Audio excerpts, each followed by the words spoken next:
আজকে আমি তোমাদের সাথে শেয়ার করব আমি নাইকা পিঙ্ক সিল্ক থেকে কী নিলাম। আমি নিয়েছি এটা TNW রোজ ওয়াটার। এটা খুব ভালো রোজ ওয়াটার, আমি ইউজ করেছি, এটা খুবই ভালো। তাছাড়া আমি নিলাম একটা আমন্ড অয়েল। এই তেলটা আমি মুখেও ইউজ করতে পারবো, বডিতেও ইউজ করতে পারবো, আমি ফুল হেয়ারেও ইউজ করতে পারবো। এটা ভালো, এটা এটা আমি আরেকবারও ইউজ করেছিলাম।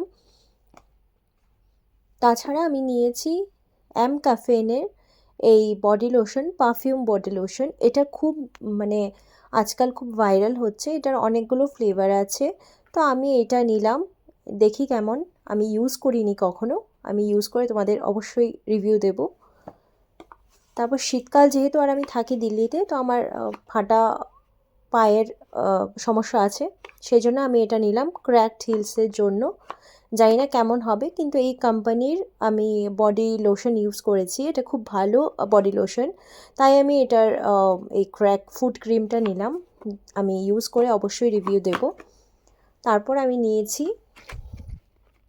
রিকোডের এই ভাইরাল লিপস্টিক সেটটা। এটা সাংঘাতিক ভালো, লং লাস্টিং হচ্ছে এবং কালার্সগুলোও খুব সুন্দর। তো ব্রাইডসদের জন্য ইউজ করা যেতে পারে, আমার ক্লায়েন্টসদের জন্য আমি ইউজ করি, তাছাড়া আমি যে শ্যুট করি সেখানেও ইউজ করি।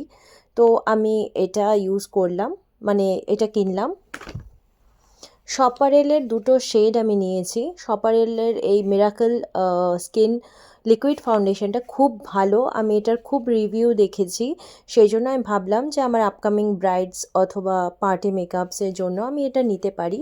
তো আমি দুটো শেড নিয়েছি, শেড নাম্বারগুলো আমি তোমাদের পরে বলে দেবো, আমি এখনও এটাকে ওপেন করিনি অ্যাকচুয়ালি। আমি দুটো শেড নিয়েছি।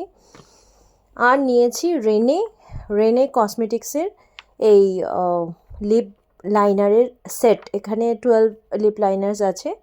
এইটা আমি শুনেছি ভালো, আমি জানি না, আমি কখনো ইউজ করিনি, আমি অবশ্যই ইউজ করে তোমাদের রিভিউ দেব। এই ছিল আমার নাইকা থেকে নেওয়া কিছু জিনিস।